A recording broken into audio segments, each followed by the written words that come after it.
To Gary's Glorious Golden Nuggets. This is episode 0026. So happy to have you here. Today, we have Angel Ribo. He's known as the CEO Confident. This gentleman has an international clientele. He's also an international TV host when you think about all that he does. He's on several talk shows where he's actually interviewing people. This gentleman is a philanthropist. He has a great sense of social responsibility. He's been an entrepreneur for years and years, and now we have the opportunity to hear from Angel. So let me welcome you, Angel. Thank you. Thank you very much for having me, Gary. It's a pleasure. It's an honor. And obviously, thank you, everybody who's listening to us today. Yes. Thank you, folks. We really appreciate you being here. I'm going to start right off, Angel. Totally. What do you wish you had known before you became an entrepreneur? To take action faster than I did. Oh my God. You know, I was so confused. It's a great question. I still remember, I will never remember, obviously. I will never forget, the first day as an entrepreneur, right? I mean, I was extremely blessed. I had a great jobs, and my company was kind enough even to put the severance package in place. And I had this outplacement company helping me in case I wanted to have another job. They already knew I wanted to become an entrepreneur. But hey, I mean, so much support and so many things, to be honest. Sometimes I think it was just counterproductive, you know, because I was always like, okay, so I have all those resources and then I have all these different options. I've done so many things and I have this route that I could go. I have this route that could provide this service, this other service. And yet, literally, I wish I had taken just one route and started like hitting hard in that direction. Definitely. That's definitely the thing that when I think back, I would have liked to know and change. And that's probably why I came out with this mantra, which is the main mantra for me and for my clients, which is taking perfect action now. Taking perfect action now. That's my main mantra.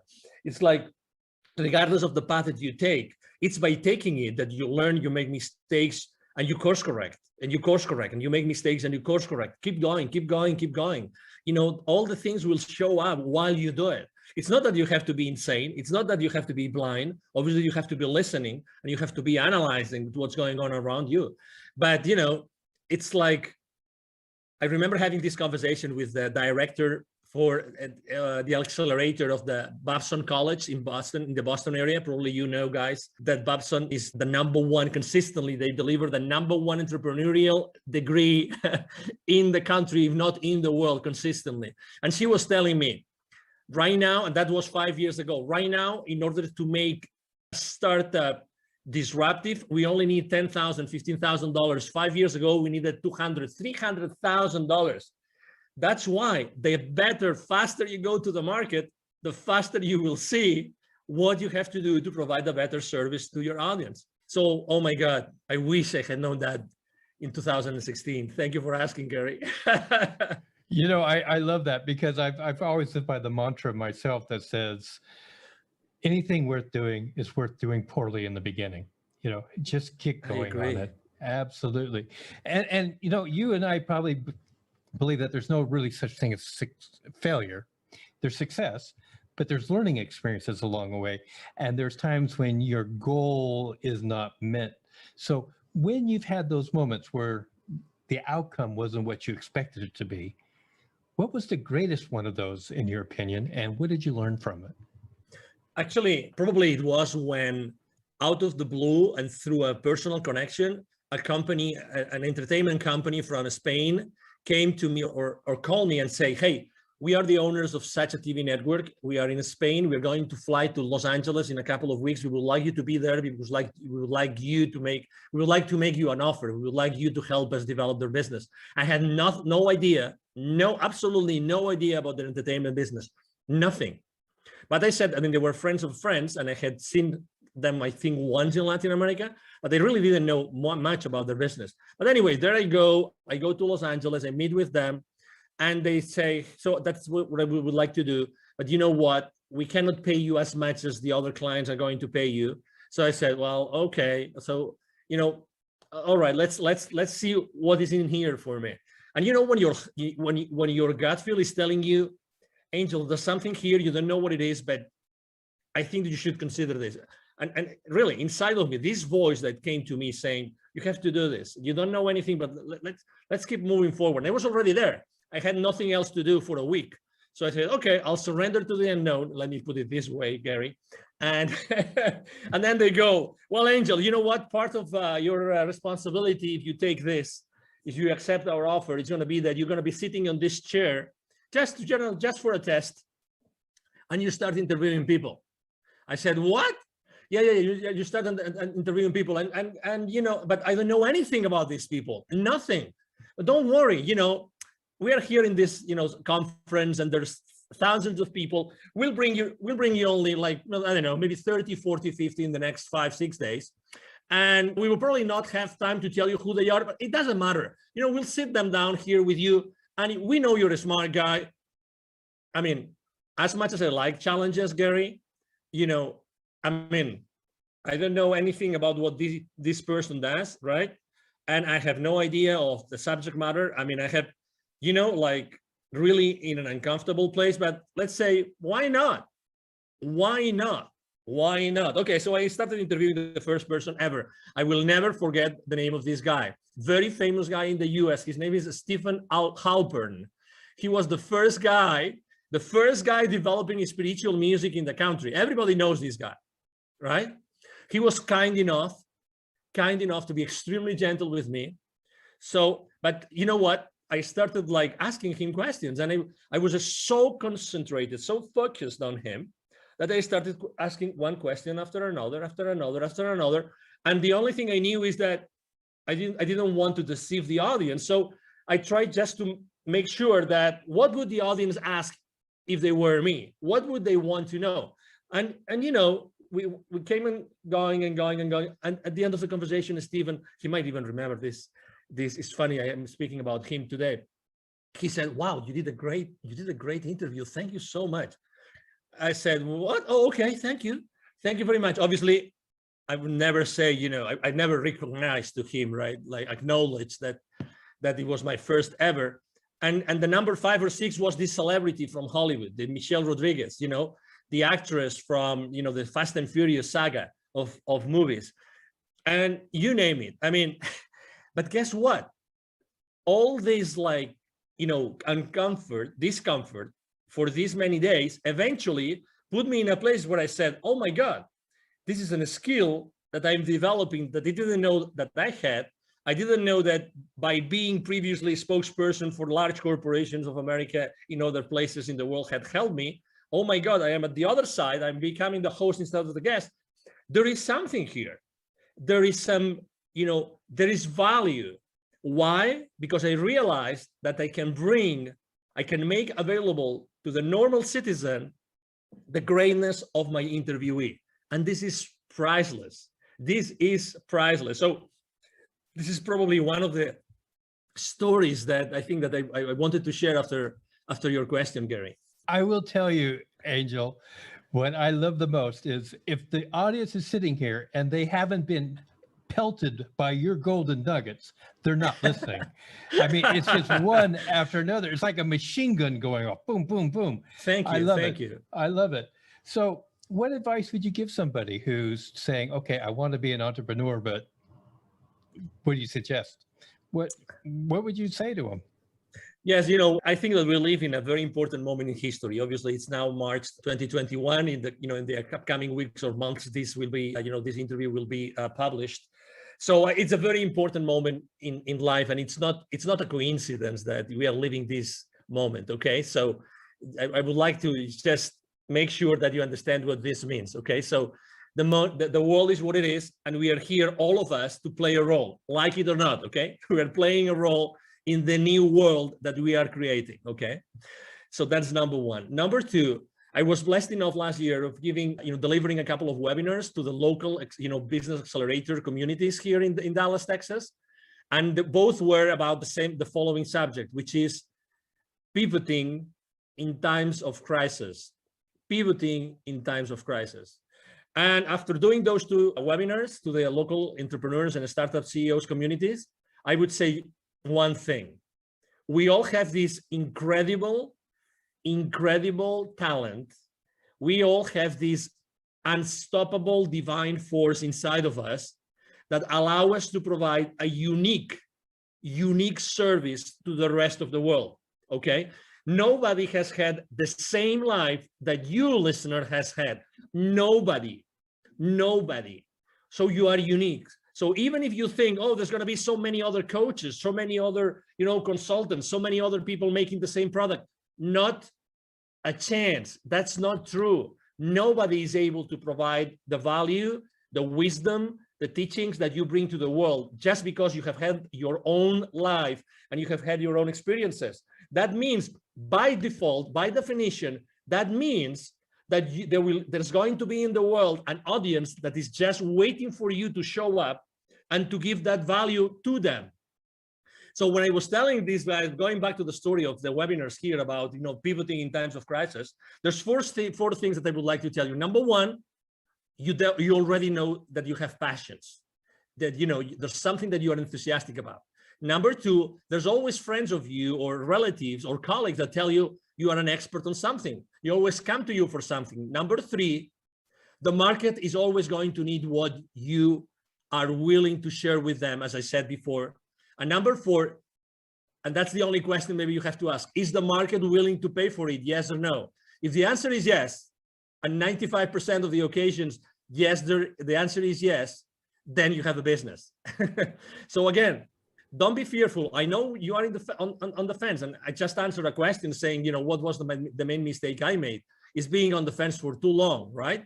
So I know you are on the fence, but at the same time, know that there's people out there waiting for your message, and they will never go, and they will never move hiring someone or paying for someone's services unless you show up and they resonate with you. They're waiting for you there. That's why I think, sometimes people, I remember when I was training salespeople, I've trained literally hundreds of salespeople, and I remember training them. And in the first training session, most of the people would tell me, hey, sir, hey, Angel, but what happens if I run out of leads? If I run out of leads, how am I going to make my quota? I would always tell them the same thing, always, to all of them. Okay, so whenever you run out of leads, please come to me, and I will give you another list of 1,000 additional leads that you can call onto. What I'm trying to say is that we have those limiting beliefs that we think that we are limited, we are in a box, and we are competing against the rest of the world, when everybody knows already that the wealth is in the follow-up, that nobody follows up. So there's always wealth for everybody. There's always, services that you can provide and people that will pay for you. It's collaboration that we have not been taught. That's why we are being taught all the time about competition, but the reality is that there's wealth for everybody. And if we learn to collaborate as opposed to compete, you will feel much more comfortable, and we will all make a nice living. All of us, no exception. I fully agree. And I thank you so much. Again, I hope you guys got another dump truck to fill up, because this guy is just going to give you golden nugget after golden nugget. So let's just talk about resources. Now, resources can be people, books, relations, etc. Can you just name three that have really influenced you in your entrepreneurial pursuits? Yes, I would say number one, when I was in corporate America and I was in charge of, let's say, business development for many different areas in the world, I was very lucky because regardless of my own sales team, I was always working in what is called like indirect sales models. Indirect sales models means that the companies I was working with, we were going to the market and selling through resellers, through partners, and this kind of, intermediaries, let's put it this way. That was a great blessing. Why? Because I became the most trusted advisor of all those companies. Guess what? The leaders of those companies and the different employees, they were pure entrepreneurs. They started their companies small, and they wanted to thrive, and they wanted to make a lot of money out of the margins that we were giving as the vendor, right? So that's the number one thing. Resources, people that I always was working with, and I was always working with partners. That's why I talk about collaboration all the time. So number one, resource, partnerships, collaborators, resellers, distributors, you name it. Look for something, someone, companies, people that can go to the market, help you go to the market. That's number one. Number two, speaking about books, I'm not going to be very, let's say, very conventional with my answer about books, because I would say that probably the books that have influenced me the most have been more spiritual books than business books. But had I not read this book, and I'm going to mention just one of them, I would have never done what I have done, and I would have never moved from Europe. And it's a book considered, it's a fiction book. It's about, it's a history, or excuse me, the story about a series of scrolls and revelations from the Amazonian, forest in Peru. The book is called The Celestine Prophecy by James Redfield. Had I not read that book, which was like, of course, I knew that already, but I would never say this aloud. This is, I would be embarrassed of sharing this with anybody, but I was reading the book and every single page was like, oh my God, yes. Oh my God, yes. I always had this feeling inside, but I never was able to formulate it properly. I was never able to say, oh yes, this is like this. Exactly. So, and why is this book so important? It was so important for me because that's the book that when I finished reading it, I said, I have to go from Europe. I am originally from Barcelona. I was living in the UK at that time. I said, I have to move from Europe to the Americas. I don't know why nor how. It doesn't matter. I'm going to go back to London and I'm going to ask my managers, my supervisors, hey, I would like you to relocate me to Latin America to work. I don't know why, I just want to go, right? And they told me, no, you're crazy. Why would you go from this, amazing job in this amazing country, making so much money, to a third world country? You are insane. But anyway, I took my chances and I did it, and I'm glad I did it. And that's the second resource, right?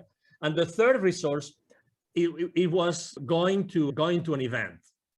And I go to a lot of events, but this event really changed me. And although I burned my feet and that event, and now I'm giving you a clue that what event I went, and and nobody burns their feet, only the ones who are not engaged. And I was one of them. Okay, I don't mind saying it and sharing it with the world. I went to a Tony Robbins event and I burned my BLOODY feet. Okay.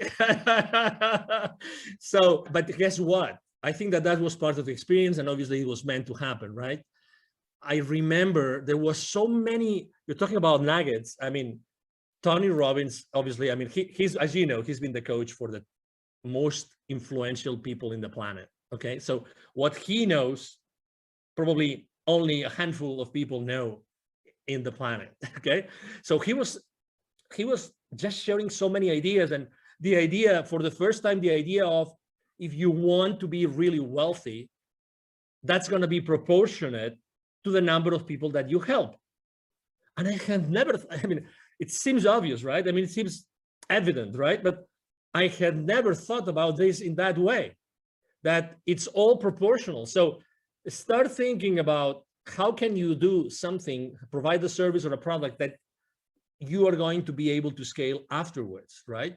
Because it's going to be the amount of people that you serve, what's going to define the rest of your, let's say, wealth life. Those three resources, collaboration with partners, this specific book, and going to this specific event, those were three amazing resources that they made Angel Ribo, the CEO confident that I am today. Well, I'm glad that you hit those resources. And I must admit that in my life, two of those have been experiences for myself without the burnt feet. but let's just move on here. There's a lot of myths about being an entrepreneur. And because they're myths, I'm going to give you an opportunity to just pick one and just bust it right now for our listening audience. Any myth? Probably the first myth that I like to speak about a lot is the imposter syndrome. The imposter syndrome. We all as entrepreneurs at some point, generally in the beginning of our journey, we think that we're not worth it, that nobody's going to hire us, and that whatever we say that we did before, it's just BS, with all due respect to everybody, okay? Because we think that it wasn't enough. We think that nobody's going to hire us because before we had all this powerful machinery, of this large corporation or company, supporting us.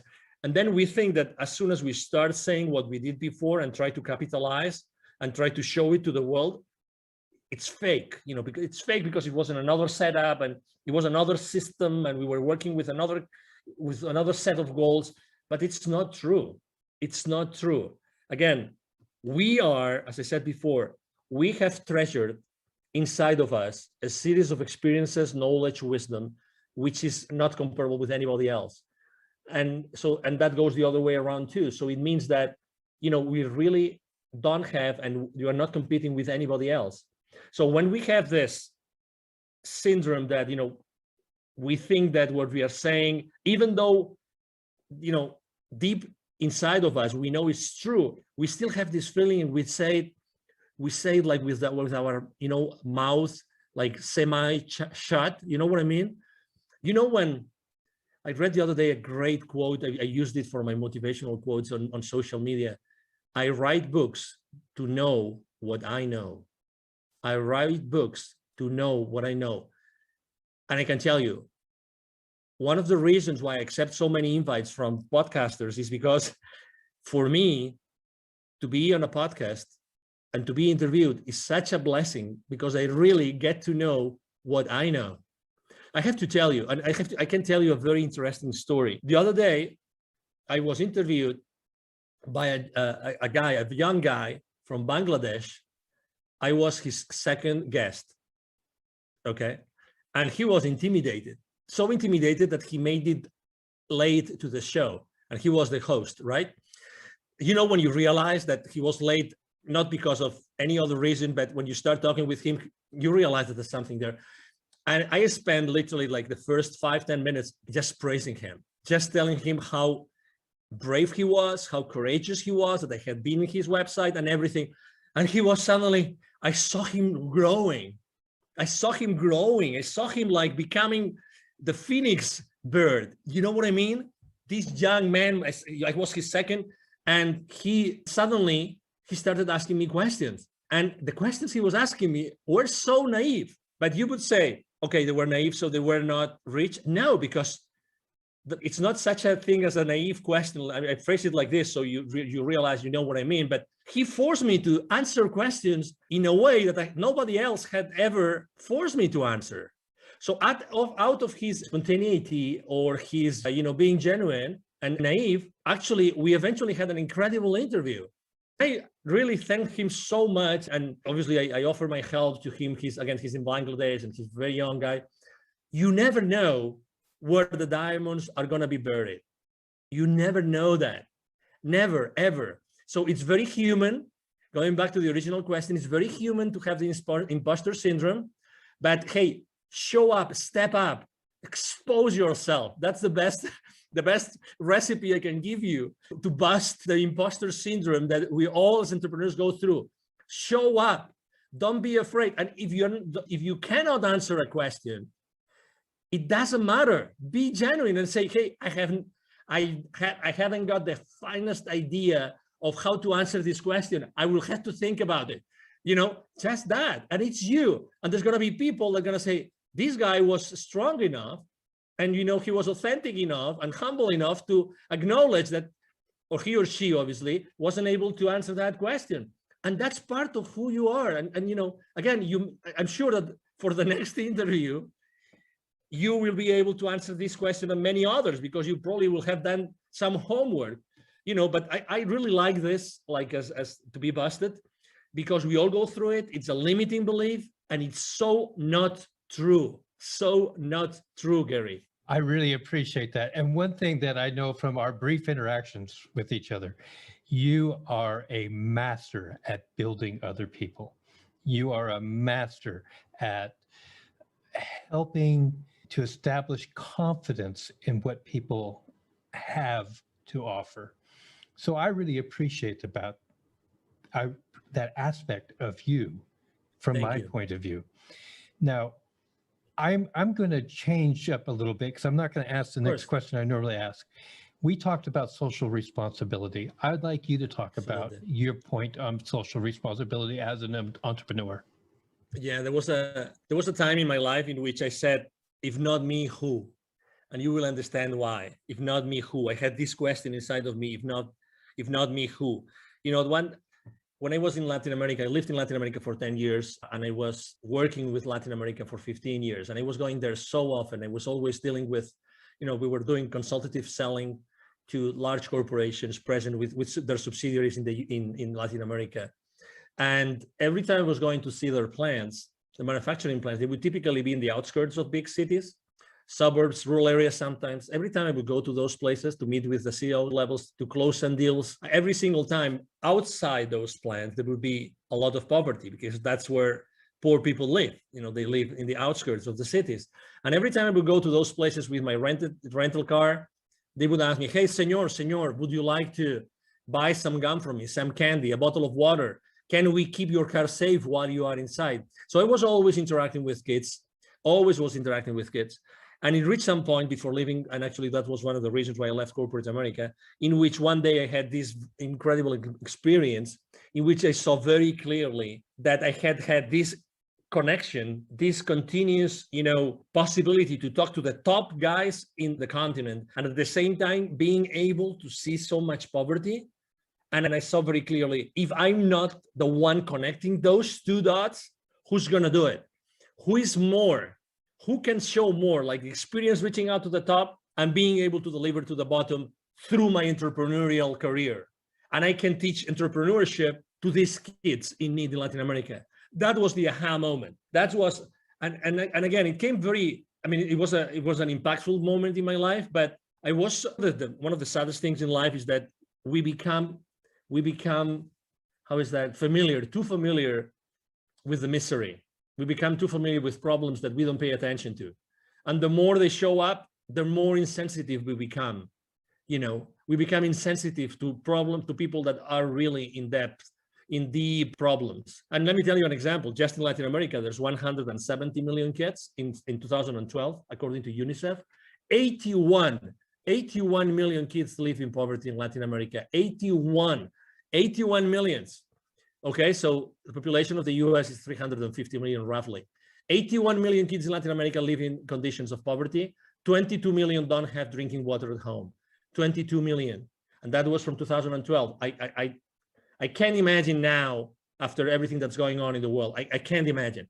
So that's why in 2015, after I had this experience, we gathered a team. I'm the co-founder of Wisdom for Kids. And what we do is we help underprivileged kids in Latin America become entrepreneurs using the local resources. And you see, it's like, Gary, it's like for my entire life, I was preparing for this. Isn't it crazy? It's like I had learned all this entrepreneurial stuff and connecting to all these people and knowing how to reach out to them, blah, blah, blah. All this, like, there was a plan behind it. Someone had been working on that plan for me to be able eventually to do that. That's why I was asking myself, as I said in the beginning, if not me, who? Who's going to do this if it's not me? Who is more, prepared to do this? And I felt immediately, the responsibility in a good way, because going to Latin America and teaching kids entrepreneurship is just a blast. It's a big blessing, as you can imagine, Gary. I just am so overwhelmed with the things you've just talked about. Thank you. This is why I love doing what I do when I get to talk to people like this. How can people contact you? Thank you. So I'm very active on social media. I'm blessed with having a great team that helped me do that. Otherwise, I wouldn't be able to do it. I thank my team every single day. I am the most active network I am on social media outlet is LinkedIn, the professional network. You can message me there and you will see me there. Angel Ribo, Ribo spelled like R-I-B-O for the ones that don't see the video of this interview. My brand is The CEO Confidant. And I'm going to give you also my direct email address. Either my team or myself, we answer all the emails we receive every single day. It's very easy. The email address is extremely easy. Angel, as in heaven, A-N-G-E-L, @angelribo.com. My last name is Ribo, R-I-B as in boy, O. So my email address again is angel@angelribo.com. You can reach me there, and it will be a pleasure for me to interact with you and engage in a conversation. Ladies and gentlemen, we'll have all that information in the show notes. So if you're driving, continue driving. Don't try to pull over to the side of the road and try to write it all down now. So yeah, just go ahead. Now, Angel, I always give every guest 2 uninterrupted minutes. to All right. say whatever's on their heart, whatever they want to say at this moment. So your 2 minutes start now. I believe that the last 12 months have been really probably the most challenging, months in our lives, right? Maybe the people that were when they were young, they were maybe in a war, maybe that those were the most challenging for them. But regardless, I think that those 12 months have taught us something which is extremely important for all of us, which is connection. Connection. I've been consistently posting for the last 12 months about building bridges. Why? Because I've seen in so many outlets, in so many instances, face-to-face or online, people disconnecting, unconnecting. We've never needed, as humanity, more connection than today, never. You can, and you have the possibility of connecting people every single day with your wisdom, with who you are. Try to reconnect, try to rebuild the bridges. If you burned any bridge for the last 12 months, you have this divine force, which is, inside of you and nobody can take away from you. Use that force inside of you to rebuild those bridges. Really you can make a difference just with who you are today and with what you do every single day. Try to do that purposely. Try to have an intention every single time, every single morning that you wake up, when you wake up and when you go out and when you start talking with someone over Zoom. Try to build a connection. Try to create a connection. Make it an intention, because we all need it. This is happening really because of something. There's some reason behind, all the fear and all the challenges. And the reason why this is happening is that because we have to become more aware of what we really can do as humans. I see this every single day. Thank you, Gary, very much for allowing me to be here. You are right. When I work with someone, I really make sure that they understand their own potential. That's my main goal with everybody I work with. To make them understand their absolutely incredible potential.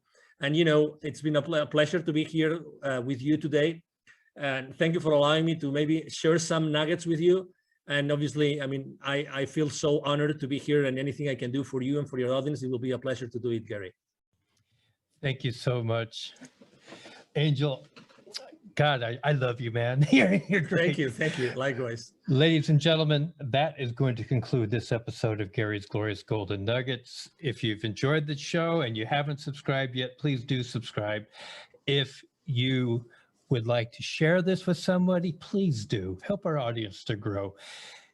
Angel, you are a gold mine. Thank you so much. Thank you so much for your time.